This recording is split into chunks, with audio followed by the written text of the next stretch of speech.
More than 4 billion people live across this vast continent called Asia, and we are telling their stories.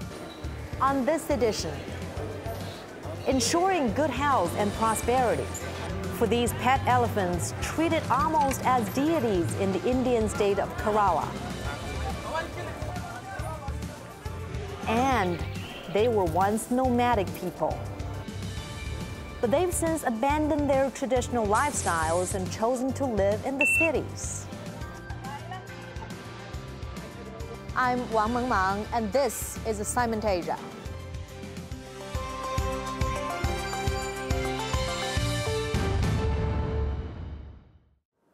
Along with a large population of wild elephants, Kerala is also home to a few hundred domesticated elephants. Owned by temples or individuals, these elephants are mainly used for religious ceremonies in and around the temples. According to local beliefs, once an elephant is captured in the wild and domesticated, it will never be accepted by other wild elephants. However, it is likely to form a special bond with its Mahout, or someone who's given the job of looking after an elephant. But as Joyce Karat found out, close and special bonds exist not just between the elephants and Mahouts, but also ordinary people with special affection for these giant creatures.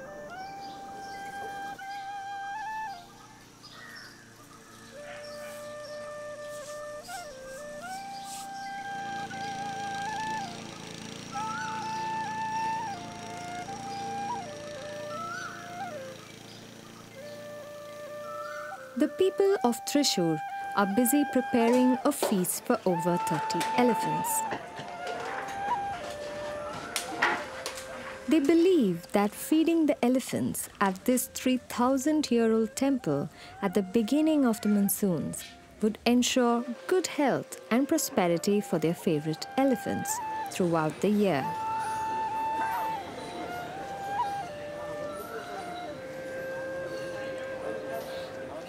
The state of Kerala has a tradition of keeping elephants as pets, revering them as though they are visible gods.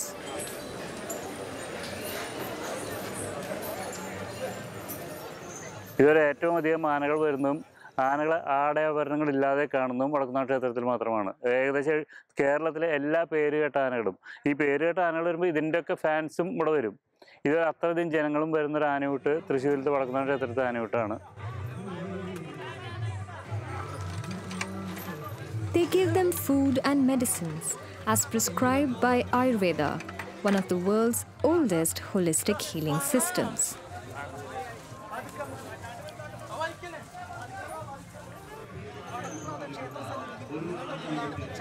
This ceremony marks the beginning of this Ayurvedic rejuvenation treatment.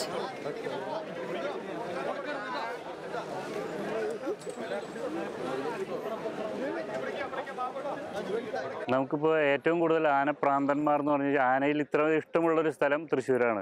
Thrissur ചെറിയ കുട്ടി തൊട്ട് 100 വയസ്സായ കാരണവർ വരെ ആനകളെ കണ്ടാൽ അത്രയും ഇഷ്ടമുള്ള സ്ഥലമാണത്. അതുപോരാതെ ഒരു ചെറിയ കുട്ടിക്ക് വരെ ഓരോ ആനയുടെ പേര് തിരിച്ചറിയാം. ഇതേപോലെ ആനയ്ക്ക് ഇത്രയധികം ഫാൻസ് ഉള്ളൊരു സ്ഥലവും തൃശ്ശൂരാണ്. After the ceremony ends, the elephants make their way back home for 2 months of traditional rejuvenation.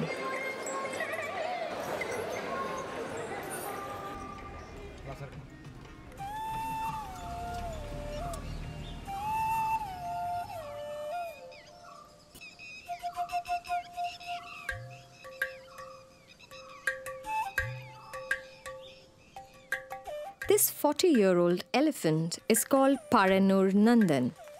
Like other elephants in Kerala, he has 2 names. The first name Nandan is given by his custodian, which means pride and joy. And the second is usually the name of the elephant's home village. In this case, Paranur. So Paranur-Nandan is naturally the pride and joy of his village.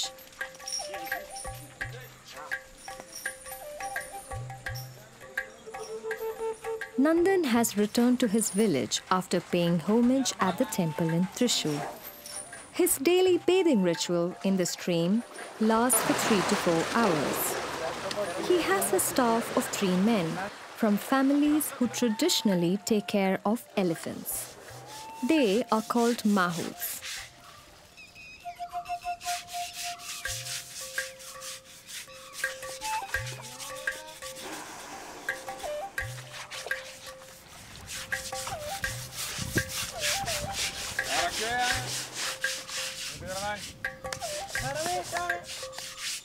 Nandan's custodian is VIJAYKUMAR PARAYIL, the son of a famous elephant veterinarian. After his father died, he became responsible for Nandan. കേരളത്തിൻ്റെ കാലാവസ്ഥ നമുക്ക് 6 മാസം മഴയും 6 മാസം വേനലുമാണ്. അതിൽ ഈ മഴക്കാലത്താണ് അധികം മനുഷ്യരിൽ സുഖചികിത്സ ആയുർവേദം പറയുന്നത്. അത് ആ മഴക്കാലത്ത് തന്നെയാണ് ഞങ്ങൾ ആനകൾക്കും സുഖചികിത്സ നൽകി വരുന്നത്.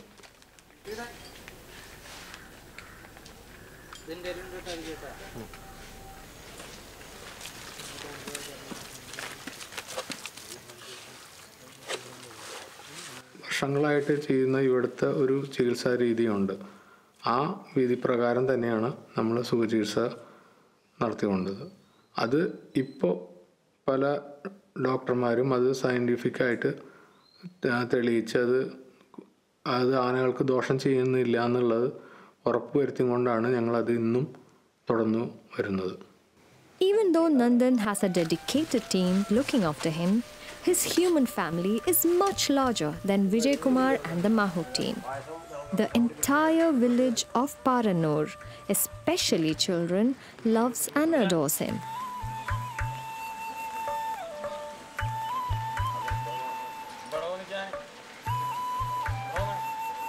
ഞാൻ ദിവസം രാവിലെ ആനയെ കാണാൻ വരും. നന്ദനെ നല്ല ആനയാണ്, പാവാണ്, വലിയ സന്തോഷമായിട്ടുള്ളത്.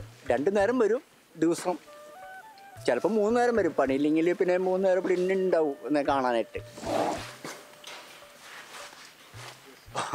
മൃഗങ്ങളോട് സ്നേഹം എന്ന് പറഞ്ഞാൽ ചിലവർക്ക് പല താല്പര്യം. ചിലവർക്ക് കുതിരയോടാവും താല്പര്യം, ചിലവർക്ക് പശുവിനോടാവും താല്പര്യം. എനിക്ക് ആനോട് താല്പര്യം. ഞാൻ എപ്പോൾ നോക്കിയാലും ഇവിടെ വരും. അതിപ്പോൾ ഇവിടെ ഇല്ലെങ്കിൽ വേറെ സ്ഥലത്തേക്കും പോകും. ഞാൻ എവിടെ ആന തെറ്റി കഴിഞ്ഞാൽ ഞാൻ അവിടെ എത്തും. എങ്ങനെ വണ്ടി പിടിച്ചിട്ട് പോകും ഞാൻ. അത്രയും താല്പര്യം, ആനോട് അത്രയും കമ്പുള്ള ആളാണ്. കേരളത്തിൽ ആനകൾക്ക് കൊടുക്കുന്നൊരു പ്രാധാന്യം സ്വന്തം വീട്ടിലെ കുടുംബാംഗം എന്ന നിലയിലാണ് ആനയെ കാണുന്നത്. അതുകൊണ്ട് തന്നെ അതിന് കൊടുക്കുന്നൊരു പ്രാധാന്യമുണ്ട്. ആ പ്രാധാന്യം മനസ്സിലാക്കിക്കൊണ്ട് കേരളത്തിലെ ഓരോ ആനകൾക്കും സ്വതസിദ്ധമായി പേരുണ്ട്, ഒരു വ്യക്തിത്വമുണ്ട്. അത് മറ്റുള്ള സംസ്ഥാനങ്ങളിൽ ഇല്ല. ശരിക്കും കുഞ്ഞാ കുഞ്ഞാ കുഞ്ഞാ പട്ട വേണോ? പട്ട വേണോന്ന്? കുഞ്ഞിന് പട്ട വേണോ? അതാണ് അതിനുള്ള സ്നേഹം. അത് ഇപ്പം നമ്മള് വേറെ അടുത്ത് ചോദിച്ചാൽ ഞാൻ കൊടുക്കാറുള്ളൂ, പട്ട കൊടുക്കാറുള്ളൂ, അല്ലാതെ ഞാൻ കൊടുക്കാറൊന്നുമില്ല.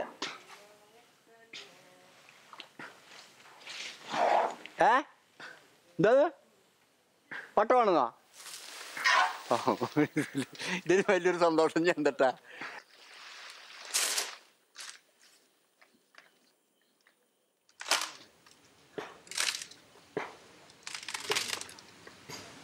ആര് വന്നാലും അവന് തിന്നുക, വേറെ കാര്യമൊന്നുമില്ല. വേറൊരു തിന്നുക, തീറ്റയുടെ കാര്യത്തിന് മുമ്പന്തില്ല. According to the 2018 census, there are more than 500 privately owned elephants in Kerala. Some of these elephants are used in temples for carrying the statues of the gods as part of the rituals. A tradition, they say, dates back to the 10th century. In Kerala, in the last 5 centuries or 10th century, have been tamed and used and kept by people who have money with them. So it was almost a sign of aristocracy, because looking after an elephant is not an easy job. And we never thought that elephant is a business proposition. The elephant in the video is called Ramachandra. However, in modern-day Kerala, this tradition has taken on a commercial twist, where middlemen rent elephants from their owners and supply them to festivals for a profit. This use of elephants for festivals has been widely criticized by animal rights activists, and they have called for a countrywide ban on the practice. If you look at the welfare of the captive elephants in Kerala, much of the welfare issues are related to the way they are being used for work. Of course, when these animals are not being used for work, they are being chained all the time. They are not given adequate exercise. They are given with carbohydrate-rich food, which makes them fat. With no exercise, complicate the problem, eventually leading to health problems like impaction and even death.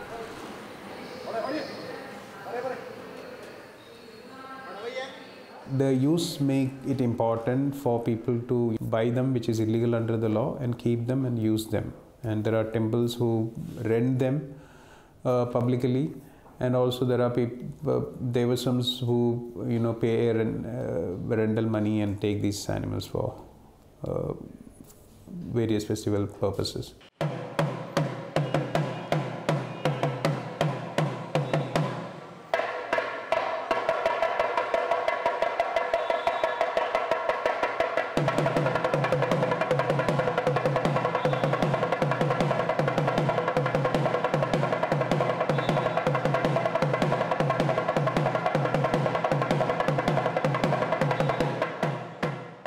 If you break this abusive cycle, if the use is stopped, eventually there shouldn't be any demand. I mean, there shouldn't be any more elephants coming to this abusive cycle to be tortured and to be used. However, others are concerned about the loss of ancient traditions. In India, no elephants can be made captive, and therefore if we have some 400 or 500 elephants in Kerala, which can be used for festivals. Suppose every year 25 elephants dies, in 20 years there won't be elephants left in the land. They don't allow trading of elephants. From an owner even, I cannot get an elephant. We cannot buy an elephant. Even a captive elephant cannot be transferred ownership for. So if that is the case, naturally, after 20 years or 25 years, our festivals will be just on the documentary films.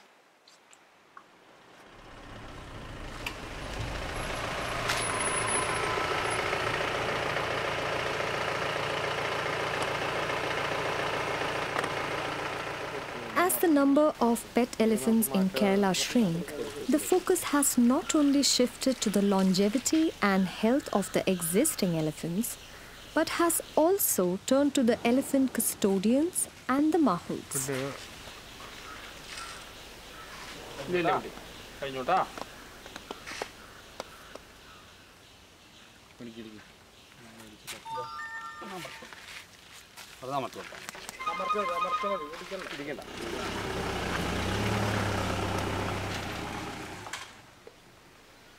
ഒരു 80 വയസ്സ് വരെ ജീവിക്കുന്ന ഒരു ആനയെ പരിപാലിക്കാനായിട്ട് ഒരു മനുഷ്യായുസിന്റെ അതിൽ 3 ജനറേഷന്റെ ആവശ്യമാണ് നമുക്ക് കാണാൻ സാധിക്കുന്നത്. അത്രയേറെ വിലപ്പെട്ടതാണ് ആനയുടെ ജീവിതം എന്നാണ് നമ്മുടെ പൂർവികർ നമ്മളെ പഠിപ്പിച്ചിട്ടുള്ളത്. തേനിച്ചോ ഒരു 10 അമ്പലി കയറുമ്പോഴേക്കും വേദിച്ചോ നിനക്ക്?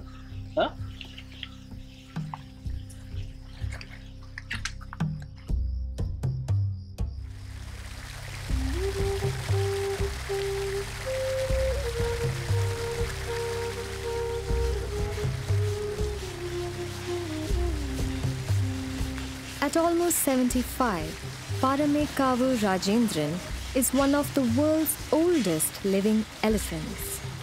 Dr. GIRIDAS says that the elephant's good health is due to the care given by his Mahout, Manu, for over 12 years.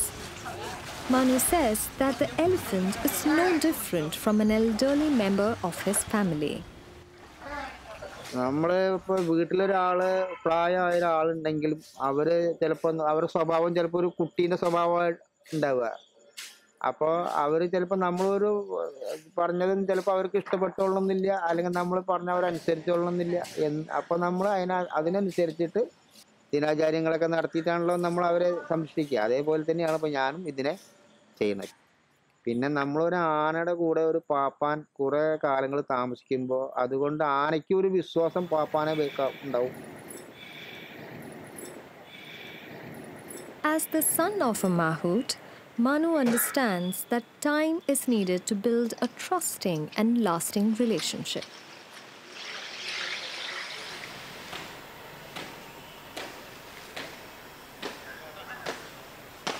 പന്ത്രണ്ട് വർഷമായി ഞാൻ ഇതിൻ്റെ കൂടെ. ഇതിൻ്റെ മുമ്പൊക്കെ ഞാൻ കല്യാണം കഴിച്ച ആ കാലം മുതൽ കല്യാണം കഴിക്കുന്ന മുമ്പേ എൻ്റെ കുടുംബം ജീവിച്ചു പോയിരുന്നത് അവരെ ഭക്ഷണവും അവരെ കാര്യങ്ങളും എല്ലാം ഞാൻ ഈ ആനയുടെ കൂടെ നടന്നിട്ടാണ് ഇതുവരെ നടന്നു വന്നിട്ടുള്ളൂ. അപ്പോൾ ആ ഒരു ആത്മാർത്ഥത എനിക്ക് അതിനോട് എപ്പോഴും വേണമല്ലോ. അതാണല്ലോ എൻ്റെ കുടുംബം നാഥൻ.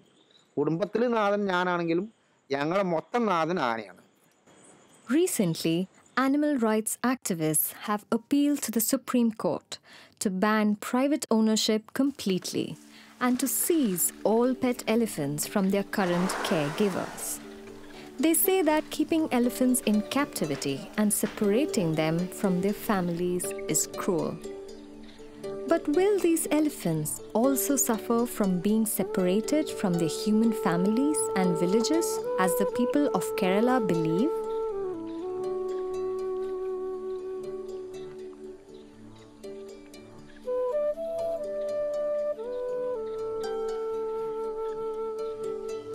After all, as they say, elephants never forget. For Assignment Asia, this is Jyoti Karat reporting from Kerala. India's Supreme Court has ruled that elephant owners who paraded their animals in temple festivals will first have to register themselves with the district committees. They also have to mention how many animals will be used for such festivals. The order also made it clear that if the elephants were tortured, the state could confiscate the animals. The state could also initiate criminal proceedings against those found responsible for the ill treatment of elephants. Next, on Assignment Asia, they were once a nomadic people, but no longer.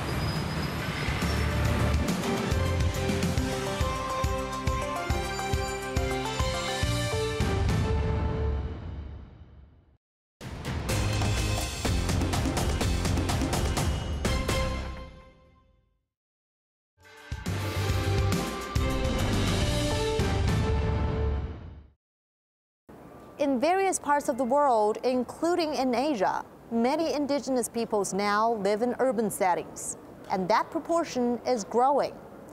One such group is the Ati people, found mainly in western and central Visayas, in the central portion of the Philippines. The Ati people have traditionally led a nomadic lifestyle and subsist through fishing or gathering herbs that can be used as medicines. But as Cheryl Bendy Cattles found out, many of them have adopted a lifestyle that's rather different from their forefathers and ancestors.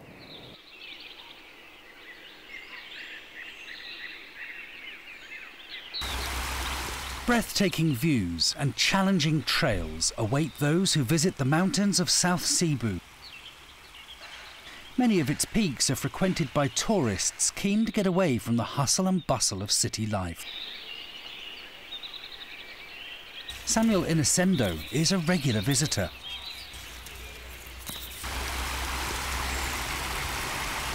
But unlike the others, the City Hall worker is here to continue a hunting tradition. The 49-year-old took us on one of his trips. It took us 2 hours of hiking to reach the first booby trap he set up. Pagsuod sa diha, dire gid mo sentro sa kaning iyang ay litag ana. Di naman siya makuagi na kay imo man gialihan sa mga kahoy. Una jud nga panahon sa amo mga kaluluhan din na siya ma'am. Kaon may galo kay murag mao man na jud ma'am ang makapalagsik sa among lawas akong diop. Manglitag ko ma'am. Gikan mi sa Naga. Niadto mi diri sa lupa kay naa diri ang naay mga halo. Naa karon nakakuha naman usa. Samuel takes his catch back to the city, where he lives together with the other members of the Arti community. Their community is a nomadic ethnic cluster in the Visayas, in the central portion of the Philippines. It's believed that they are the first inhabitants of the archipelago, coming from Borneo, where they first settled 30,000 years ago. Nagtrabaho ko diri sa Naga, pero ako gikan ko sa Iloilo. Nya ang una-una jud nga niabot diri sa Naga, ako iyuan. Sige sila ari diri nya nagpuyo sa kanang mga daplin sapa. Pag-abot sa isa ka tuig, balik na sad sila sa Iloilo. Kada tuig mo nan sila mo balik diri sa Naga. Kuan sila sa kanang yuta nga kanang walay mga balay. Nananghid sila nga naara sila mapuyo diha. Mo buhat og kanang payag-payag. Nanuroy sila sa tambal unya kanang mga silit sa mga bata, ana sa mga buyag, mga himughat, mo nay ilagi maligya. Sa Iloilo, lisod kaayo ang pagpangita sa kanang trabaho mga kanang pinaagi man sa kusog jud ba nga kada lihok nimo kusog. Unya usahay ang kaon nimo murag mapasaran sa kaon tungod sa imo paningkamot. Pag abot na mo dire, nagpabuto pa to og pagka mayor. Maniya daog, ngon ko mayor. Patrabaho ko be. Ya, problema, traffic ka, traffic. traffic ko dito. After working as a traffic enforcer, Samuel was hired by the city's engineering department as a labourer. He now works as a market cleaner for the city government. Ako nga time diri alas 6 sa buntag. Alas 5, lakaw na ko anak kay kasi malit ko ba. Ako na sa siligan, ana silhig. Pagka human aning mga sagbot, labay dito. Map na sad map. The job is a source of livelihood for Samuel and his children, who are still in school. Nalipay may ma'am nga ang amo mga anak nag-eskwela kay ingon ko ato pa eskwelahon ni para makabawi-bawi sa papa ni kay wala ka eskwela ang papa. Ingon ko nga bahalag mga ate kita unsay pagtan-aw sa tao kinanglan nga naialam gid mo. Samuel also makes it a point to pass down to his children some of the Arti people's traditions. Nay anak ko diha ma'am nga grade 4 kay tudloan ako na sa hala pangita glutsan nimo asa ka mo agi taon-taon kita dito babaw gakamang sa dito bakilen ug ginatrain ako bawo na sa mo ana og ditag ana. He also tells them about Arti's traditional marriage rites. Tubo bitaw nga yuta na bungsod tuyukan na sa suga mudagan ang babaye unya gukuron sa lalaki ug maabsan sa lalaki. Minyo ato sila nga duha. Pagkahuman ato, gikasal sila sa murag pare sa amo tribo sad. Human ang kasal. Bahala mo magkisa sad mo. With greater interaction between the Artis and members of other communities, it comes as no surprise that many locals have married into their community. From around 30 families, there are now more than 100 in their village. Ako paglantaw sad kay dili man nimo maunggan man na sila ma'am kay maminyo magudog ka ng para sa inyo ha unya mayo unta mag-ingon dito ang mga Bisaya nga dili ko nimo unya nahigugma tong Bisaya alang-alang. Like other parents concerned about modern influences such as cell phones and the internet, Samuel is worried that his children will forget what it's like to be a member of the Arti tribe. Ako gina-istoryahan sa kanang amo nga istorya ang tubag sa kuha Bisaya naman kadugayan ni anak ko. Oh, dili yun mabayaan ang istorya mo abot man jud sa kanang kamatayon jud sila na lang ibilin. Mao na nga ako istorya mo uli ko sa balay nitibo jud ako pag istorya sa ilaha. While Samuel tries to maintain traditional ties, his boss, Anicito Almilio, or Cito, is happy to fully embrace modernity. Cito used to come down to the city every once in a while. He even worked in an interior design company for a time, but eventually came back to their mountain village to serve as a village councillor for 10 years. But the 47-year-old returned again to Naga City, where he now lives with his family. Hello. Sa kuan, eskwelahan sa IT niya. Ako gitudluhan ka kuan.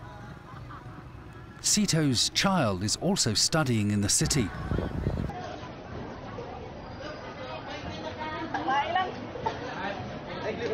Sito currently works as the market supervisor in Naga City, Cebu. To improve his job prospects, he took up a degree in public administration and has just graduated.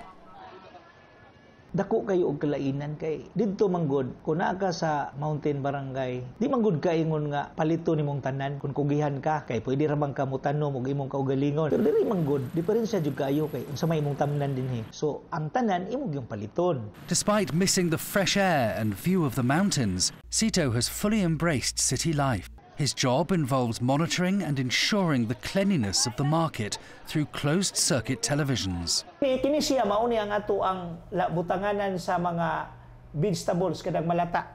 Unya kini siya mo nilabayanan nato sa mga plastic.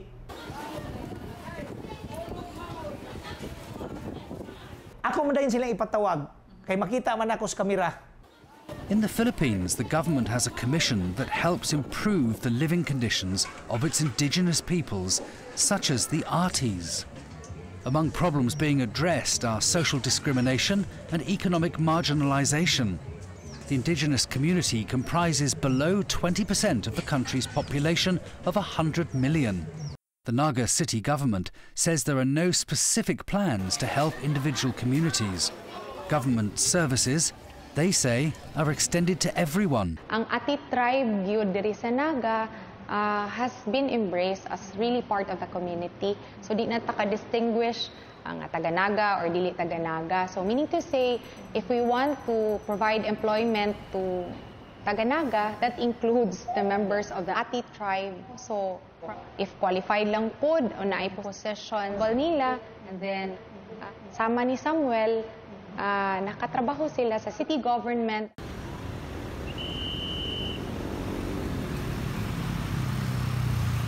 During my time in 2016, nag-open na taog primary school gyud near their community. Although before na extension classes, but wala pag official nga structures or classrooms. Karon na gyud sila own, dili sad ingon nga exclusive for them, but very near where the community they're staying. Samuel was among the first to arrive in Cebu when the Arti people came to Naga City 18 years ago. Although he has retired from the nomadic ways, he still does his part in keeping some aspects of his traditions alive. Sito, on the other hand, has chosen to relocate because of new opportunities in the city. Education and better job opportunities, as well as the attraction of living in a large city with modern amenities, have been big reasons for them to transfer to the city. The choices that they have made will not only affect their own lives, but also the future of the mountainous community elsewhere. The Atis were also one of the earliest settlers in Boracay, an island in central Philippines known for its resorts and beaches. However, they were displaced and driven away, especially starting in the 1970s when the island became popular and started attracting tourists. The Philippines authorities have recently announced land on Boracay will be distributed to farmers, a move which will benefit the Ati people. But even so, the Atis are not certain if they will return to farming, as most of the younger generations are no longer familiar with farming techniques. That's all the time we have for this week. I'm Wang Mangmang in Beijing. Thank you for watching and join us again on Assignment Asia. Share your thoughts and contribute story ideas for future shows by contacting us on social media.